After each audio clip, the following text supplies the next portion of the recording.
Jail কি সুখের জায়গা? জেল যদি কোনো মানুষকে জেল হয়ে যায়, তো এই কারাগারের জীবনটা কি সুখের জীবন? সুখের জীবন তো নয়।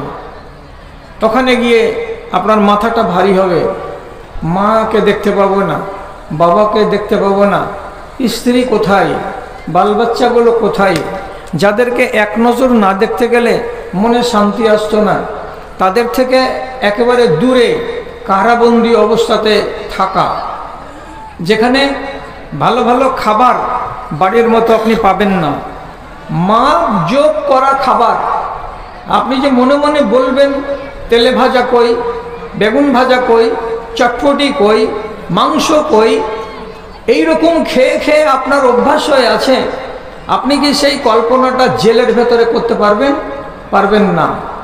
জেলে আপনার জীবনটা যেন বাঁচে, তার জন্য কিছুটা ভাত আর একটু সবজি এবং আপনাকে ফিকা ফিকা এক বাটি ডাল দেবে, এই খেয়েই জীবন আপনাকে বাসর করতে হবে। তাহলে এটা তো সুখের জায়গা নয়।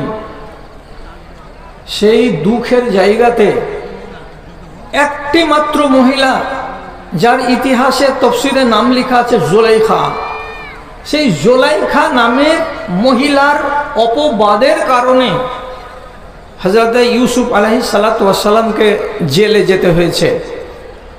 তিনি ছিলেন 9 বছর একটানা জেলে। তো গোড়াতেই তো বললাম জেল সুখের জায়গা নয়।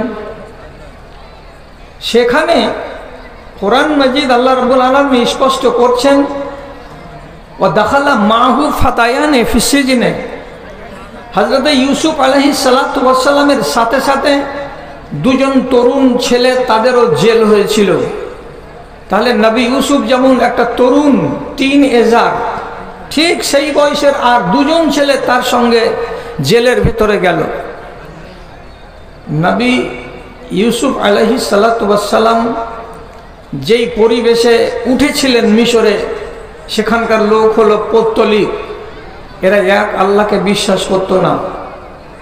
যে ছেলে দুটো তার সাথে সাথে জেলখানায় ঢুকেছে, তারাও কিন্তু একাধিক মাবুদে বিশ্বাসী ছিল। এই রকম পরিবেশে তিনি জেলে ঢুকলেন। এবার আপনি চিন্তা করেন, জেলের দুঃখ কষ্ট, জেলের রাত দিন, কারাগারের যত রকমের যন্ত্রণা, সবকে তিনি ভুলিয়ে দিয়ে কি করলেন কাজটা, তা আপনি দেখেন। কি কাজ? তিনাকে রব্বুল আলামিন একটা পাওয়ার দিয়েছিলেন যে স্বপ্নের ফল রাশি বিচার করতে পারতেন উনি। আপনি কি স্বপ্নে দেখেছেন তার সামনে বক্তব্য করুন, বয়ান রাখুন, উনি স্বপ্নের একটা সুন্দর ফল বয়ান করে দেবেন। ছেলে দুটো একদিন হযরত ইউসুফ আলাইহিস সালাতু ওয়াস সালামের কাছে আর যে জানিয়ে বলছে, সাথী আমি একটা স্বপ্ন দেখেছি। কি স্বপ্ন দেখেছ? তো বলছে, আমি যেন বড় একটা জগে করে কিছু মদ নিয়েছি আর গ্লাসে করে ঢেলে ঢেলে পান করাচ্ছি, এটার ফল কি হবে? আর একজন সাথী বলছে, ও ভাই সাথী, আমি একটা স্বপ্ন দেখেছি। কি দেখেছো স্বপ্ন? তো বলছে, আমি আমার মাথার উপরে যেন একটা রুটি নিয়ে আছি, আর সেই রুটিটাকে উপর দিক থেকে চিল কাউয়া এসে নুচে নুচে ছো মেরে মেরে সেখান থেকে নিয়ে চলে যাচ্ছে। তো আপনি আমার স্বপ্নের একটা ফল রাশি কিছু হবে বয়ান করে দিবেন না? হযরত ইউসুফ আলাইহিস সালাতু ওয়াস সালাম কথার দিকে এবার খেয়াল করুন।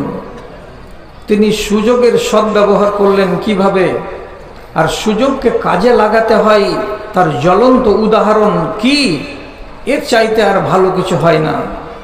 তিনি এবার দুজনকে সামনে বসিয়ে বলছেন, ইয়া সাহিবাই সিজনে, ও আমার জেলখানার দুই সাথী, তোমাদের সঙ্গে একই জেলখানাতে উঠি বসি খানা খাই, রাত কাটাই। তোমাদের দুজনকে একটা কথা জিজ্ঞেস করে বলছি, আরবাবুন মুতাফাররিকুনা খায়রুন আমিল্লাহুল ওয়াহিদুল কাহ্হার। তোমরা দুজন আমাকে বলো তো, একাধিক আল্লাহ, একাধিক গড, একাধিক মাবুদ এটা মানা ভালো না একমাত্র আল্লাহ রাব্বুল আলামিনকে হাকিকি মাবুদ বলে মেনে নেওয়াটা ভালো? তোমাদের জবাব শুনতে চাই। তোমরা তো একটা মাবুদকে মানো না, অনেকটি মাবুদকে তোমরা মানো। কোরআন মাজিদে মাবুদের নাম আল্লাহ তাআলা অনেক উল্লেখ করেছেন। জাহিলিয়াতের যুগের লোকেরা যেগুলোকে মানত, লাত, উজ্জা, মানাত, হবল, আসাফ, নাইলা, দোয়ার, ইয়াউস, ওয়াদ, সুয়া, এগুলো হচ্ছে সব ভগবানের নাম। তিনি বললেন, বলো একটি মাত্র মাবুদকে মেনে নেওয়া এটা ঠিক না একাধিক মাবুদকে মেনে নেওয়াটা ঠিক? তোমাদের কাছ থেকে জবাব জানতে চাই। এটা কি? এটা হলো তাবলীগ। তিনি সুযোগকে হাতছাড়া করতে গেলেন না। কেন? কেন মানে হলো এই, আমি যদি আগে রেহাই পেয়ে যাই তাহলে ছেলে দুটোকে আর হিদায়ত করার রাস্তা পাবো না। এই ছেলে দুটো যদি কোনো ক্রমে আমার আগে জেল থেকে বেরিয়ে যায় তাহলে তাদের সঙ্গে দেখা হবে না এবং আমি দিনের দাওয়াতটা তাদের কাছে পৌঁছাতে পারবো না। সুতরাং ওরা যতক্ষণ জেলের ভেতরে আছে আর আমি যতক্ষণ জেলের ভেতরে আছি, সময়টাকে কাজে লাগাতে হবে, সময়টাকে নষ্ট করা চলবে না। তিনি দাওয়াত দিয়ে দিলেন। এবার তারা কি জবাব দেবে? যখন একসাথে বসবাস আর তিনি যেভাবে কথাটাকে ফেলেছেন তাদের সামনে, একটা একটা করে তো খণ্ডন হবে। পরের কথাগুলো কোরআনে আলোচনা হয়নি, কিন্তু তারা বাধ্য হয়েছে, বাধ্য হবে যে একমাত্র আল্লাহ রাব্বুল আলামিনের ইবাদত করাটা ঠিক আর এতগুলো মাবুদকে মেনে নেওয়াটা ঠিক নয়, এই সিদ্ধান্তে আসতে। আপনারা আর আমরা যখন ছোটকালে ছিলাম তখন আমাদেরকে বুদ্ধি জ্ঞান শিখাবার জন্য মক্তবে একটা উর্দু কিতাব দেওয়া হতো। সেই কিতাবটার নাম হামারি কিতাব। ওতে একটা কবিতা ছিল, এখনো মনে হয় আছে। এখন তো বৃদ্ধ বয়স, ওগুলো দেখার সময় পাই না, সুযোগ পাই না। তো ওইখানে একটা কবিতা আছে, আপনি একটু খেয়াল করেন, কবিতার দিকে শুনেন তো ওখানে কি লেখা আছে। अगर दो खुदा होते संसार में तो दोनों बाला होते संसार में। শিখাচ্ছে আপনাকে, আল্লাহ যদি দুটা হতো তাহলে ঝামেলা কি ছিল, আর আল্লাহ এক মানাতে সুবিধাটা কি। अगर दो खुदा होते संसार में तो दोनों बाला होते संसार में। खतरनाक होता जमाने का रंग, हुआ करते हर रोज दोनों में जंग। उधर एक कहता कि भाई मेरे रहे आज दुनिया में बारिश रहे, इधर एक कहता कि मेरी सुनो, उधर एक कहता कि मियाँ चुप रहो। দুই খোদাতে লড়াই। এক খোদা বলবে আজকে বৃষ্টি দিব, আর একটা খোদা বলবে না আজকে বৃষ্টি দিতে হবে না, একদম শুকনো খরখরে রোদ দিতে হবে, সারা দেশের সরিষাগুলোকে শুকাতে হবে। তাহলে দুজনের দ্বিমত হতে গেলে ভিড়াভিড়ি হবে। তো যখন এই রকম হবে, তো একটা বালককে ওস্তাদ শিখিয়ে দেবে, তার জন্য এই কবিতার ভেতরে জ্ঞান দেওয়া হয়েছে কি, যে কোনো অবস্থাতে দুজন খোদা মানুষের জন্য ঠিক নয় এবং এটা বিবেকও বলে না। একটাই মাত্র হতে হবে আল্লাহ, যিনি হবেন মাবুদে বারহাক। নবী ইউসুফ সুযোগকে কাজে লাগিয়েছেন। আপনাকে আমি সুযোগ কাজে লাগাতে বলছি আপনার জীবনে। কিরকম করে জীবনে কাজে লাগাতে বলছি, এইবার অনেকটি দিক আছে। আমি একটা দিক বলি। আমরা হইলাম যত মানুষ দুনিয়াতে এখন আছি এই জামানায়, আব্দুল্লাহ বিন উমর রাজিয়াল্লাহু তাআলা আনহুর উক্তি এবং হাদিস অনুযায়ী শতকরা ৯৯টা মানুষ হচ্ছে আমরা মুসলমান, আমরা মুমিন নই। ঝাড়া কথা বলছি, মুমিন নই, আমরা মুসলমান। মুমিন কারা? যারা কোনো রকমের পাপের সঙ্গে নিজেকে জড়িয়ে রাখে না তারা। মুসলমান কারা? আল্লাহর ইবাদত করে এবং সাথে সাথে চুরি, ডাকাতি, রাহাজানি, ছিনতাই, পরনিন্দা, গীবাত যেটা যখন মিলে সেটা তখন করে। এটা মুমিন নয়, এটা হলো মুসলমান।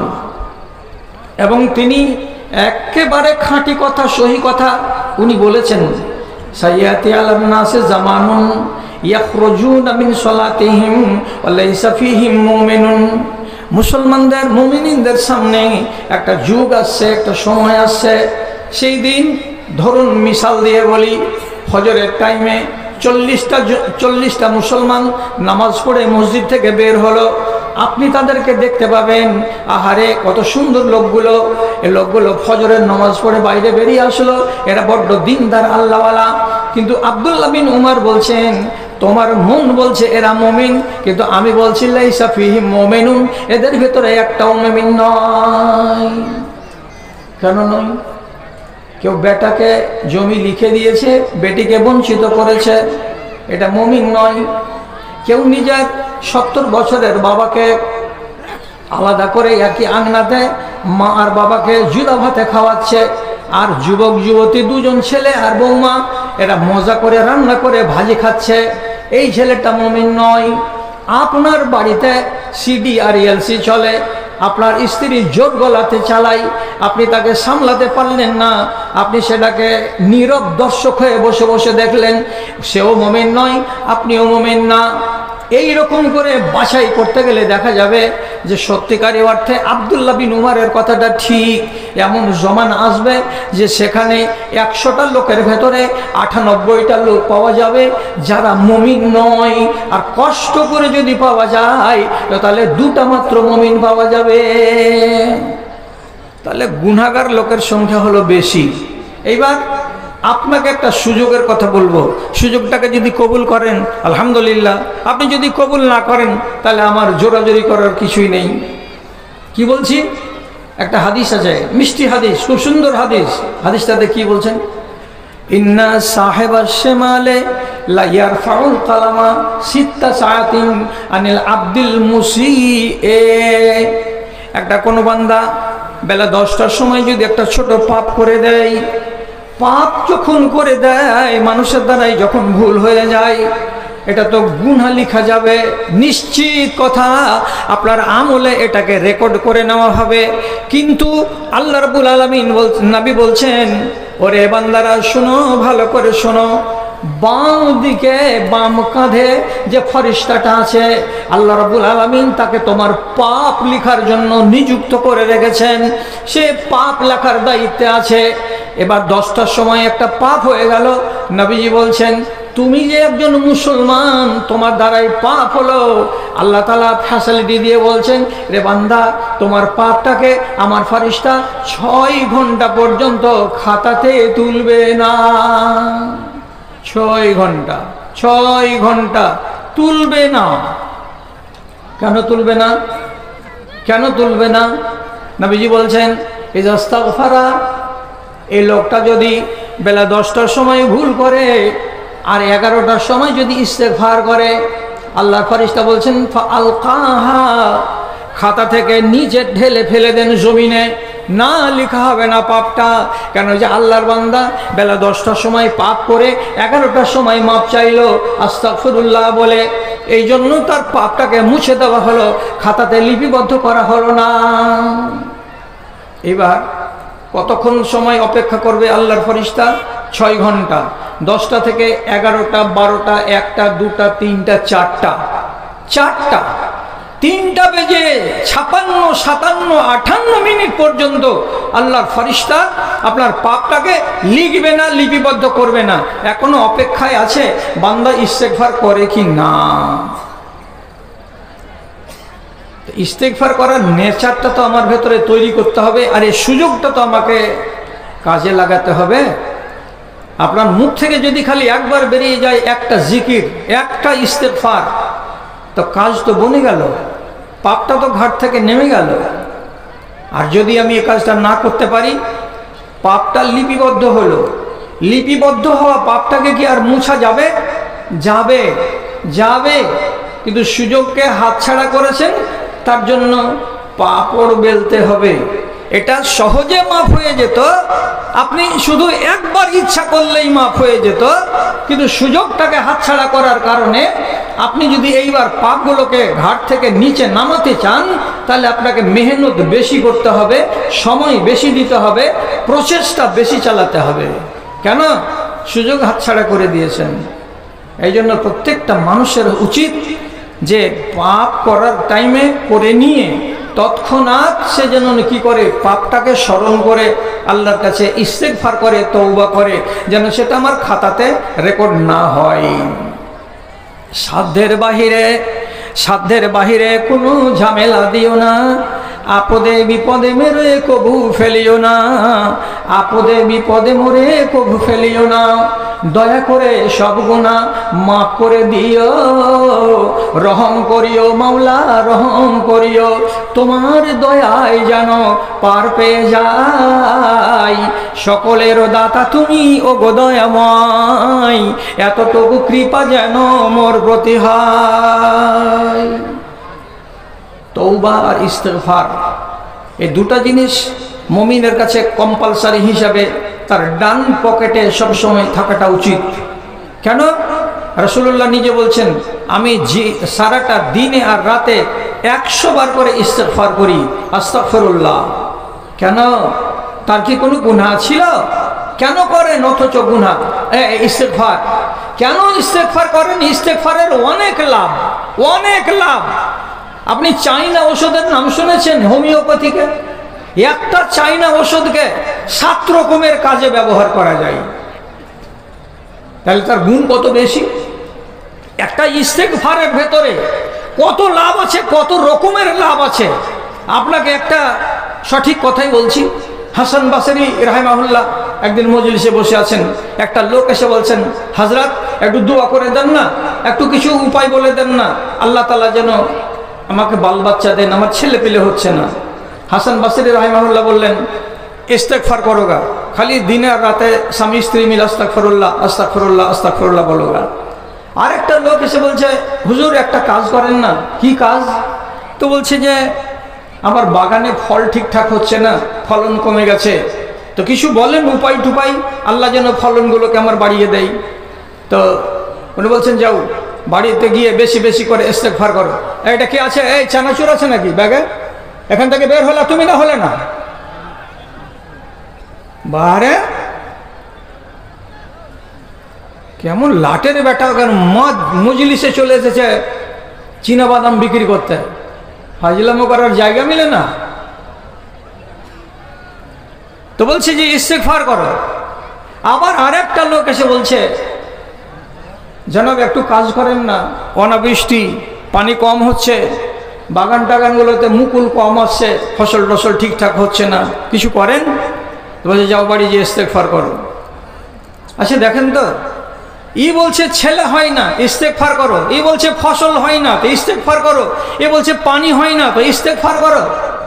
এতগুলো একই জিনিসের ভিতরে ভরা আছে ফজিলত।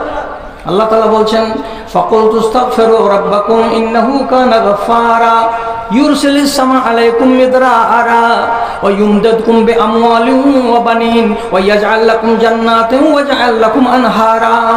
বাড়ি গিয়ে ইস্তেগফার করো, আল্লাহ তোমার গুনাহ মাফ করে দেবে। বাড়ি গিয়ে ইস্তেগফার করো, আল্লাহ তোমাকে ছেলে দান করবে। বাড়ি গিয়ে ইস্তেগফার করো, তোমার বাড়িতে, তোমার বাগানে আল্লাহ রাব্বুল আলামিন এত ফসল বাড়িয়ে দেবে যে তুমি কেটে শেষ করতে পারবে না। বাড়ি গিয়ে ইস্তেগফার করো, তোমার দেশের ভেতরে আল্লাহ রাব্বুল আলামিন এত পানি দেবেন যে তোমার নালাগুলোতে, তোমার ক্যানেলগুলোতে কানায় কানায় পানি ভর্তি হয়ে যাবে। যাও বাড়ি গিয়ে ইস্তেগফার করো। এটা কি আমার কথা? ইস্তেগফারের গুণ কত! তিনটা কাজ এখানে পাওয়া গেল যে ইস্তেগফার করলে পাওয়া যাবে। আপনি সুযোগটা নিবেন না, নিবেন না, আপনার দ্বারাই পাপ হয় না। কেউ আছেন মায়ের লাল, এমনি করে হাতটাকে মুঠ বেঁধে উঠিয়ে বলবেন আমি কোনোদিন পাপ করি না।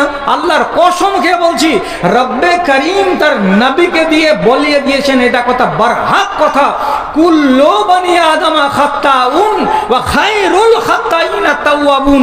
সমস্ত বনি আদম হচ্ছে এরা ভুলকারী, এরা পাপ করা লোক, এবং এদের ভেতরে সব থেকে উত্তম পাপী সেইটাই যেই পাপীটা করে কি, পাপ করার পরে আমার কাছে তওবা করে। কি বুঝলেন? আপনি বুক চাপড়াবেন যে আমি পাপ করি না, আর যারা পাপী তারাকে আপনি বলবেন তোমরা গুনাহগার পাপী তাপী, আমাদের পাশে বসিও না, এমন কথাটা নয়। পাপ করা হচ্ছে মানুষের স্বভাব। বাংলাতে মনে রাখতে পারবেন, মনে রাখবেন ছোট্ট একটা সংলাপ, ছোট্ট একটা ডায়লগ। সেটা কি?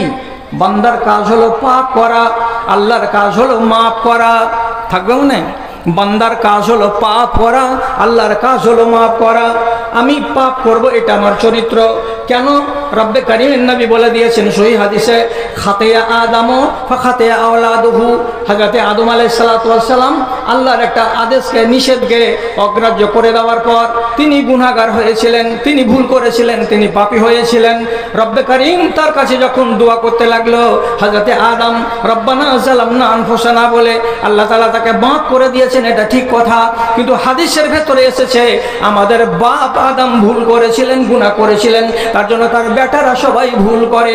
আমাদের বাপ আদম আলাইহিস সালাতু ওয়াস সালাম হুজ্জতি করেছিলেন, তার জন্য আমাদের যতগুলো আমরা ছেলে পেলে আছি আমরাও তর্ক করি, কথা কাটাকাটি করি, হুজ্জতি করি। তারপরে হাদিসের ভেতরে আছে নাসিয়া আদম ফানাসিয়া আওলাদুহু। হযরত আদম আলাইহিস সালাতু ওয়াস সালাম ভুলে গেছিলেন, যার কারণে তার যত আওলাদ দুনিয়াতে আছে সবাই ভুলে যায়। তো আমাদের বাপ যদি ভুল করেন তো সেই রোগ বেটাদের ভেতরে আছে যে আমরাও ভুল করি, আমাদের দ্বারাই পাপ হয়। পাপ থেকে আপনি পালিয়ে বাঁচবেন, এটা সত্য কথা, কিন্তু আপনি নিজেকে পয়গম্বরের দরজাতে নিয়ে যেতে পারবেন না, আর নিজেকে কোনোদিন আপনি ফেরেশতা বানাতে পারবেন না। হাজার সাবধান থাকার পরেও আপনার দ্বারাতে পাপ হয়ে যাবে, কেন যে আপনি হলেন ইনসান। এই জন্য আপনি হচ্ছেন একজন পাপ করা মানুষ। রব্বে কারীম হাজারো জায়গাতে কোরআন মাজিদে তার পরিচয় দিয়ে বলছেন গফুরুর রহিম, গফুরুর রহিম, গফুরুর রহিম। তিনি শুধু মাফ করবেন, শুধু মাফ করবেন। আপনি মাফ চান, আপনি মাফ পাবেন। তাহলে আপনি সুযোগ নিবেন না, নিবেন না? এইটা হলো আমার মূল প্রশ্ন। ওই হাদিসটাকে সামনে রাখার পর ভুল যদি হয়ে যায় মায়ের দ্বারাই, ভুল যদি হয়ে যায় বাপের দ্বারাই, ভাইয়ের দ্বারাই, তাড়াতাড়ি করে আল্লাহ তাআলার দরবারে গিয়ে পড়ুন যে আল্লাহ এটা আমার ভুল হয়েছে। আল্লাহ রাব্বুল আলামিন নিজে বলছেন ইন্নামাত তাওবাতু আলাল্লাহি লিল্লাযিনা ইয়ামালুনা সুআ বিজাহালাতিন সুম্মা ইয়াতুবুনা মিন কারীব। যে লোকগুলো আল্লাহ রাব্বুল আলামিনের কাছে তওবা করে, কখন? ভুল করে দেওয়ার অনতি পরে, বেশি সময় নেই না, তাড়াতাড়ি করে করে। আল্লাহ বলছেন তোমার তওবা কবুল করা আমার দায়িত্ব। এবার আপনি বলেন কতটি ভুল জমিয়ে রেখেছেন? আছে এইরকম ভুল? যদি বলেন মনে পড়ে না, আমি যদি ওগুলো মনে করতে যাই তাহলে আপনার মনে জ্বলন তৈরি হবে। আমি ওই ভুলের কথা তুলে দিয়ে আপনার মনের ভেতরে জ্বলন সৃষ্টি করব না। আপনি শুধু বলবো যে আপনি তওবা করুন আর আল্লাহ তাআলার কাছ থেকে নিজেকে মার্জনা করে নেন। 6 ঘন্টা পরেও আপনার মাপ হবে, এর উপায় আছে। তখন কিন্তু আপনাকে মশলা বেশি পুড়াতে হবে, বলার টাইম নাই। শুধু উদাহরণ হিসেবে আপনাকে বলে দিচ্ছি, ঢের রাত্রিতে উঠবেন আর উঠার পরে মসজিদে গিয়ে সালাতুল হাজা 2 রাকাত নামাজ পড়বেন, আর পড়ার পরে আল্লাহ রাব্বুল আলামিনের কাছে হাত তুলে প্রার্থনা করে বলবেন পরওয়ারদিগার, আমি 22 বছর বয়সে জানুয়ারি মাসের 27 তারিখে এই অপরাধটা করেছিলাম, তোমার কাছে মাপ চাইছি, তুমি আমাকে মাফ করে দাও। ঢের রাতে যদি বান্দা দোয়া করে, ইস্তিগফার করে, তওবা করে, তা আল্লাহ কবুল করবেন। জুমার দিন একটা সুযোগ আছে, আযান এবং ইকামাতের মাঝখানে একটা সময় আছে, সেই সময়ে যদি আপনি দোয়া করতে পারেন হতে পারে কবুল হয়ে যাবে। কিন্তু এইগুলো সময়কে নির্ণয় করা বড্ড কঠিন কথা। যদি কাবাতে গিয়ে মুলতাজামে হাত রেখে আল্লাহ তাআলার কাছে চোখের পানি ঝরিয়ে কাঁদতে পারেন, আপনার গুনাহ মাফ হবে। আপনি সাফা মারওয়া দৌড়াবার শেষে মারওয়া পাহাড়ের উপরে দাঁড়িয়ে কাবাকে সামনে দিকে করে যদি হাত তুলে প্রার্থনা করে বলেন পরওয়ারদিগার, আমার জীবনে পাপ আছে, আপনি আমাকে মাফ করুন, আল্লাহ তাআলা আপনার গুনাহকে মাফ করে দেবেন। তাহলে আপনি নিজে চিন্তা করুন যে আমার গুনাহকে মাফ করার প্রথম সুযোগটাকে হাতছাড়া করেছি, তার জন্য আজকে আমাকে কত মশলা পোড়াতে হচ্ছে। যে উমরা করতে গিয়ে 1 লক্ষ টাকা লাগে, আর হজ করতে গেলে 3.5-4 লক্ষ টাকা লাগে। তা আরাফার ময়দানে গিয়ে দোয়া করবেন, আল্লাহ গ্যারেন্টি দিয়েছেন ক্ষমা হবে। আর এই জায়গাগুলো যে আপনাকে বললাম, এইগুলোতে দোয়া করলে আপনি মার্জনা পাবেন। তাহলে লকড়ি কত বেশি পোড়াতে হচ্ছে আপনাকে আপনার গুনাহকে মার্জনা করার জন্য, ভাবতে পাচ্ছেন? সুযোগকে কেন হাতছাড়া করবেন? সুযোগ হাতছাড়া করবেন না। সূর্য যখন নামিবে পাটে, সূর্য যখন নামিবে পাটে, আধার আসবে ছেয়ে, বিশ্বজগৎ অঘুরে ঘুমাবে, তুমি থাকবে চেয়ে।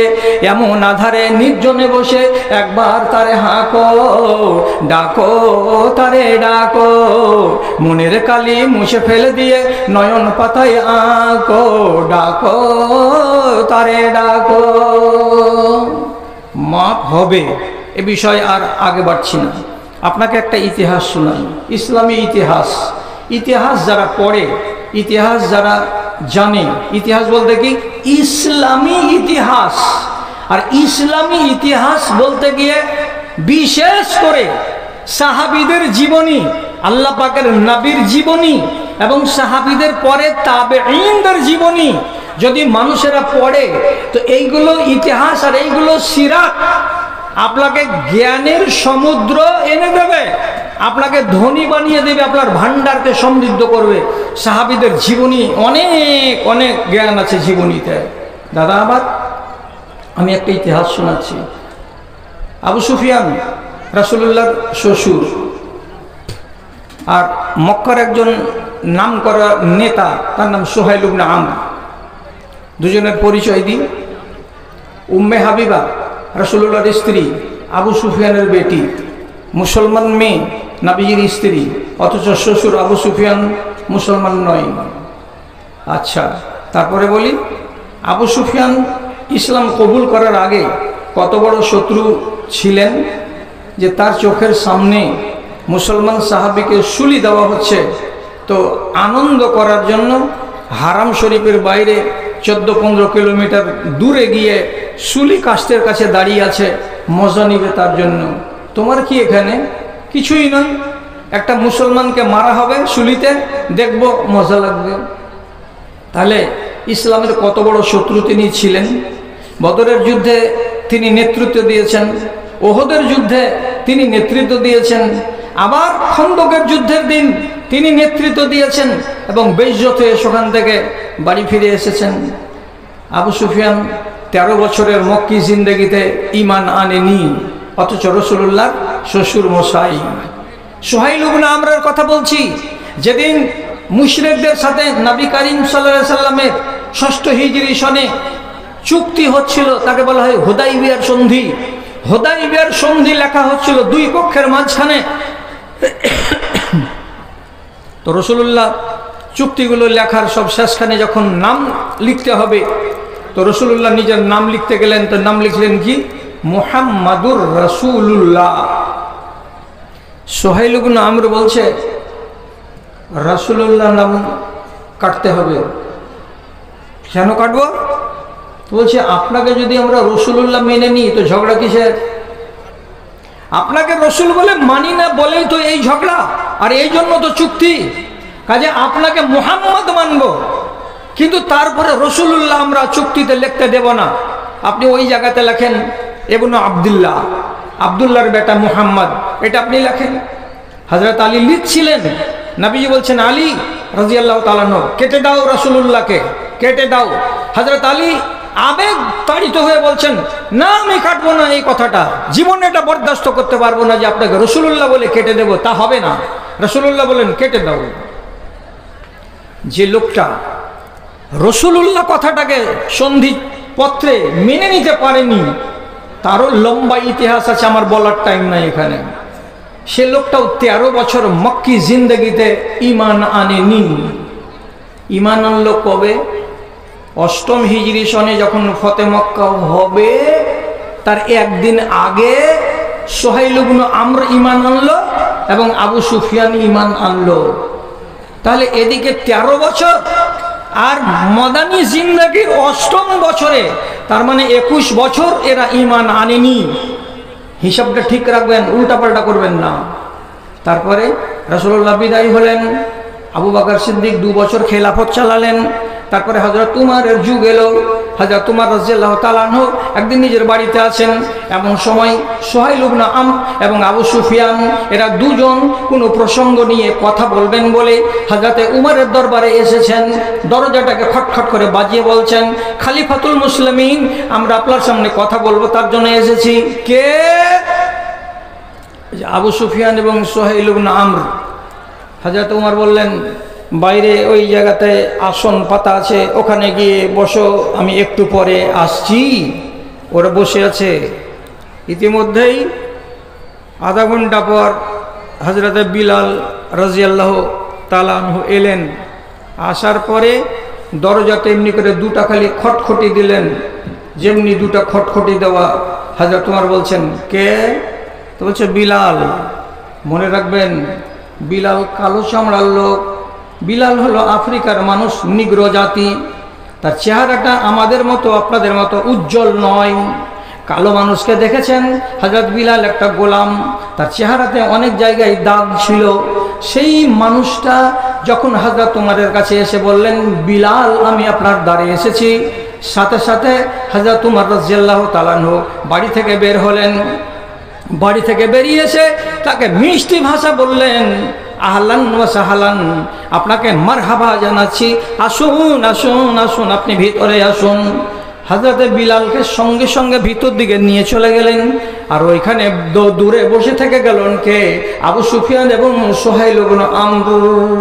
এরা দুজন বসে, এরা এসেছিল 11টায়, আর হযরতে বিলাল এসেছিলেন 11:30টায়। ওরা 11টাতে এসে সুযোগ পায়নি। আধা ঘন্টা পরে বেলাল এসে ফার্স্ট চান্সের সুযোগ পেয়ে গেল।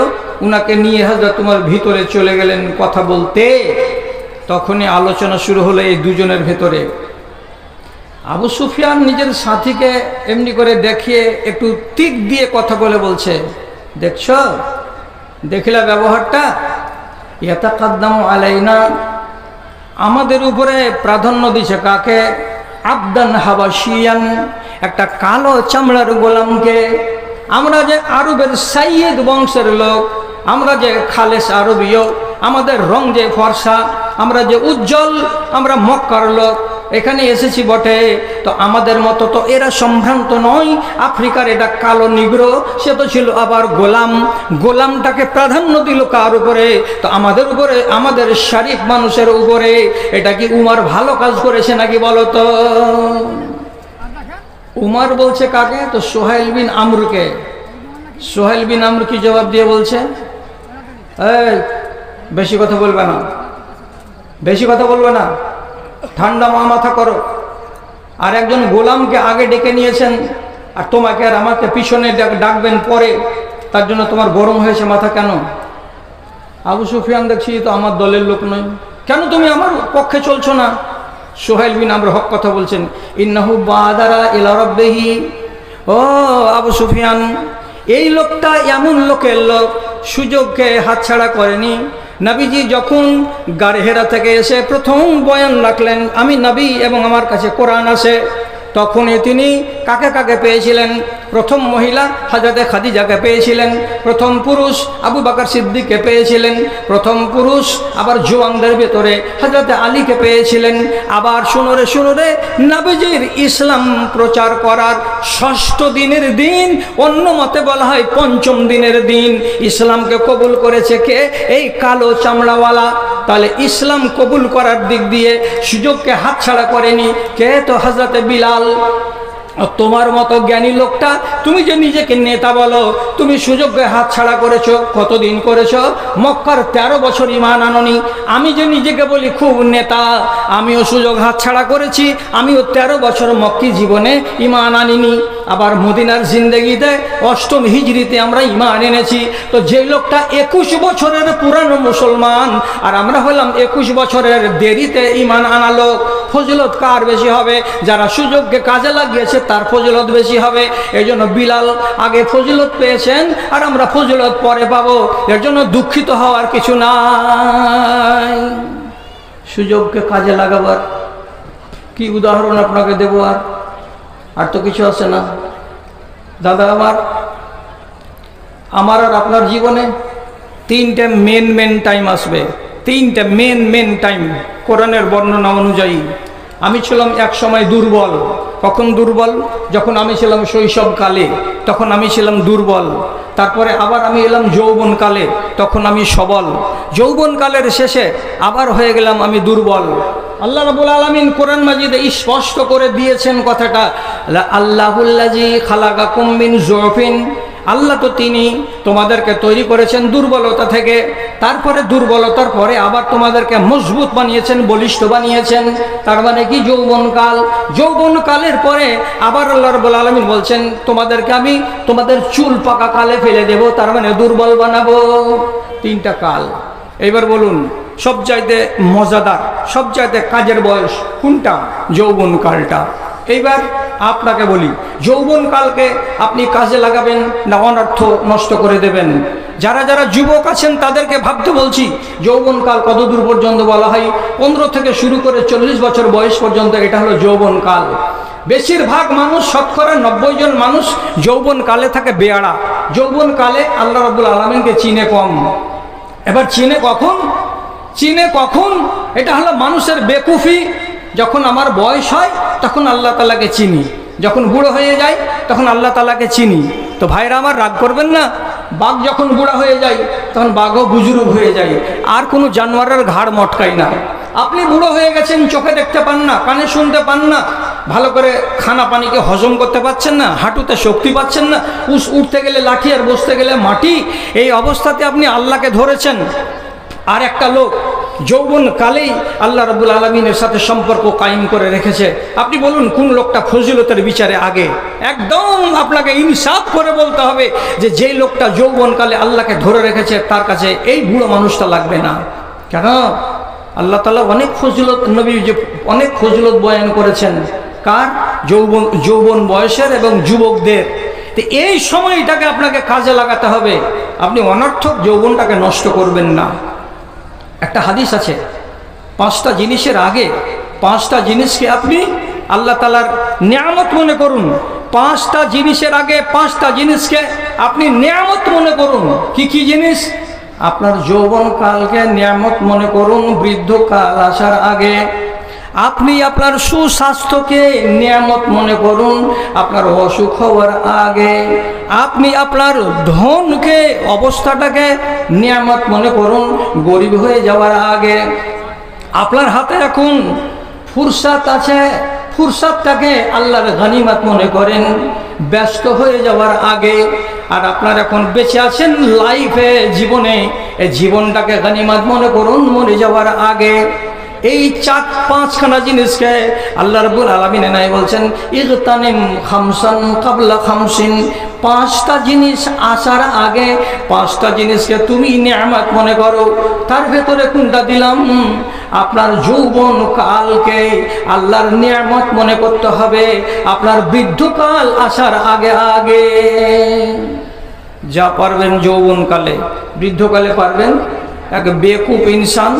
এক বেকুব ইনসান আল্লাহর সাথে ওয়াদা করেছে, আল্লাহ ছোট ছেলেটা বড় হোক আর এই দোকানটাকে সাজিয়ে সুজিয়ে দিয়ে ছেলেটাকে ট্রেনিং প্রাপ্ত করে দেওয়ার পরে দোকান ওকে বুঝিয়ে দিব আর দিয়ে আমি তোমার পাশে লাগবো। তখন বয়স কত হবে তোমার? বলছে আমার বয়স তখন হবে 50-55 বছর বয়সে। এবার আল্লাহ তাআলার কাছে এলো। তা আল্লাহ তাআলার কাছে এসেছে এই লোকটা যৌবনকালকে নষ্ট করে দিয়ে এই বয়সে এসে যৌবনকালের সমান ইবাদত করতে পারবে? তারাবির নামাজ পড়তে গিয়ে যখন দেখলো যে মাওলানা সাহেব তো রাজধানী মেল চালাইছে তারাবির নামাজে, তো রুকুতে যেছে, তো রুকু থেকে উঠতে উঠতে মাওলানা সাহেব সামি আল্লাহু লিমান হামিদা বলে টলে ফের সিজদায় চলে গেছে। এই যদি সিজদাতে যাচ্ছে তো ততক্ষণে মাওলানা সাহেব দ্বিতীয় সিজদাতে যাচ্ছে। এই 3 স্টেশন পিছনে পিছনে যাচ্ছে। 2 রাকাত নামাজ পড়ার পরে বলছে আমি এরকম করে নামাজ পড়তে পারবো না। তো যখন পারবি তখন কি করছিলি? এখন তো তোর মালাই চলে না। আর শতকরা 90টা লোকের ক্যালসিয়ামের অভাবে হাঁটু ব্যথা করছে, সোজা হয়ে দাঁড়াতে পারে না। আর কত বড় আহমদ বলছে কি যে আমি যখন বয়স হয়ে যাবে তখন আল্লাহ তাআলার সাথে লাগবো, তো এমন করে লাগবো যে সব চাটাইকে ছিঁড়ে ছিঁড়ে টুকরা টুকরা করে দেবো কপাল ঘষে ঘষে। হায় রে বেকুফ রে! আল্লাহ সূরা কাফে বলেছেন তোমাদের ভেতরে কাউকে যদি আমি 50 বছর আয়ু দিই, 60 বছর আয়ু দিই, তারপরে যে মারবো, মারার আগে তোমাকে আরেকবার আমি 1 বছরের শিশু বানাবো, তোমাকে 1.5 বছরের শিশু বানাবো, বানাবার পরে তোমাকে কবরে নেব। 70 বছর বয়সে, 65 বছর বয়সে আমাকে আল্লাহ রাব্বুল আলামিন কেমন করে শিশু বানাবেন? শিশু বানাবার মতলব হলো এই, আমি ছিলাম 5.5 হাত, আমি এবার 2 হাতে 1.5 হাতের হয়ে যাব না। আমার লম্বাটা এই থাকবে, কিন্তু আমার আক্কেল থাকবে না, আমার শরীরে বল থাকবে না, আমার কথা বলার যোগ্যতা থাকবে না, আমার কানে শক্তি থাকবে না, আমার দেখার মতো ক্ষমতা থাকবে না, আমার ইয়াদদাশত নষ্ট হয়ে যাবে। বাচ্চা ছেলে যেমন পরের উপরে নির্ভর করে, তেমনি আমাকেও পরের উপরে নির্ভর করতে হবে। ওই বয়সে ইবাদত করা যাবে না, দায়ী সারা ইবাদত হবে। ইমাম গাজ্জালী রহমতুল্লাহ আলাইহি তার ওয়াজে একটা কথা বলেছেন, খুব দামি কথা। কথাটা কিন্তু আমাকে খুব পছন্দ লেগেছে। তিনি তার ছাত্রদেরকে ডেকে বলেছিলেন, শিষ্যদেরকে ডেকে বলেছিলেন, ও ছেলেরা, ও আমার ভক্তরা, ও আমার লোকেরা, তোমাদেরকে অনুরোধ করে বলি, যৌবন কালটাকে নষ্ট করিও না। যৌবন কালটাতে আল্লাহকে ভালো করে ধরে রাখো। কেন ধরে রাখো? আমি অনেক মানুষকে দেখেছি, আমি আমার 2 চোখে অনেক মানুষকে দেখেছি, যে লোকগুলো বড় হবার পরে নমাজ ধরেছে, কিন্তু তার কপালখানা জমিনে লাগে না, কপালখানা জমিনে দিয়ে সিজদা দিতে পারে না, শুধু ইশারাতে রুকু করে আর ইশারাতে সাজদা করে। তাকে গিয়ে জিজ্ঞেস করো, তো বাবারে, চাচারে, তুমি তো নামাজ পড়ছো, এটাও তো নামাজ কবুল হবে আল্লাহর কাছে, কিন্তু তোমার কপালখানা যে জমিনে পড়ে না, সিজদা যে মনের মতো করে দিতে পারো না, তো তোমার মনটা ভরছে না, ভরে না। জিজ্ঞেস করে দেখিও তো কোন একজন বাবাজিকে। হাউ মাউ করে কাঁদবে, হাউ মাউ করে কাঁদবে। বেটা রে, দুধের স্বাদ কি ঘোলে মিটে রে, দুধের স্বাদ ঘোলে মিটে না রে। সিজদা দিচ্ছি, কপাল জমিনে নিয়ে যেতে পারি না বলে এমনি এটা করছি। তাহলে এইরকম অবস্থাটা আসার আগে কপালখানাকে জমিনে ফেলো, না হলে আর একদিন তোমাকে পস্তাতে হবে। কথাটা তার কতখানি সত্য মিথ্যা আপনি বলুন। আপনাদের দেশে একখানা আমাকে মসজিদ দেখান যে মসজিদে 3-4খানা চেয়ার নাই, দেখাতে পারবেন? পারবেন দেখাতে? কোনো আল্লাহর বান্দা বলুন যে আমাদের মসজিদে চেয়ার নেই, চেয়ারে নামাজ পড়ার লোক নেই। ওই লোকটা সে যদি যৌবনকালে ভালো হয়ে থাকে তো আলহামদুলিল্লাহ, আমি ক্লেম করছি না, কিন্তু ওই লোকটা যদি আল্লাহ না করে 50 বছর বয়সে নামাজ ধরে থাকে আর চেয়ারে বসে বসে রুকু আর চেয়ারে বসে বসে সাজদা, সেই মানুষটা তো কপালখানাকে জমিনে নিয়ে যেতে পারলো না। তা আপনি ওকে একবার প্রাইভেটে জিজ্ঞেস করুন, চাচা নামাজ পড়ে যেটা হচ্ছে, ফুফিরা কান্না করে ওগুলো কথা কহিস না, বলে কহিস না। এই জন্য উর্দু কবি বলেছে, कर जवानी में इबादत काहेली अच्छी नहीं, कर जवानी में इबादत काहेली अच्छी नहीं, जब बुढ़ापा आ जाए तो फिर बात बनती नहीं, फिर बात बनती नहीं। যৌবন কালে করো, তাহলে কাজের কাজ হবে। যৌবন কালটাকে নষ্ট করিও না হে আকেলওয়ালা ইনসানেরা। 4 জন 4 রত্ন পারে না চিনিতে, 4 জন 4 রত্ন পারে না চিনিতে, কিন্তু 4 জন পারে দ্বিধা নাই তাতে। যুবক যুবতীগণ চিনে না যৌবন, বৃদ্ধ বৃদ্ধা চিনিয়াছে যৌবন কি ধন। সুখ কি পদার্থ সুখী পারে না চিনিতে, সুখ কি পদার্থ সুখী পারে না চিনিতে, কিন্তু দুঃখীকে জিজ্ঞাসা তিনি পারিবেন বলিতে, পারিবেন বলিতে। আরামে যে থাকে সেও চিনে না আরাম, অবশ্য চিনেছে রুগী কি রত্ন আরাম। আক্কেল করো হে, এই মগজটাকে খালি বলিও না যেটা খোপড়া, খোপড়ার ভেতরে মগজ আছে, মগজটাকে নাড়িয়ে নাড়িয়ে দেখো একটু সুযোগের সৎ ব্যবহার করাটা কেমন আর অসৎ ব্যবহার করাটা কেমন। যৌবন কালকে নষ্ট করবেন না। আমি আমার সময়ের দিকে দেখছি আর আমি কথা বলছি। ভাইরা, একটা আর আপনাদেরকে হাদিস শুনেন। রাসূলুল্লাহ একদিন বেড়াতে গেলেন মদিনার বাইরে এক জায়গায়, সেখানে মুলাকাত হলো এক দেহাতির সাথে। দেহাতি লোকেরা বিদ্যা বুদ্ধিতে কম হয় শহরের লোকের থেকে, এরা একটু কি হয়, গেঁয়ো মানুষ হয়। গায়ে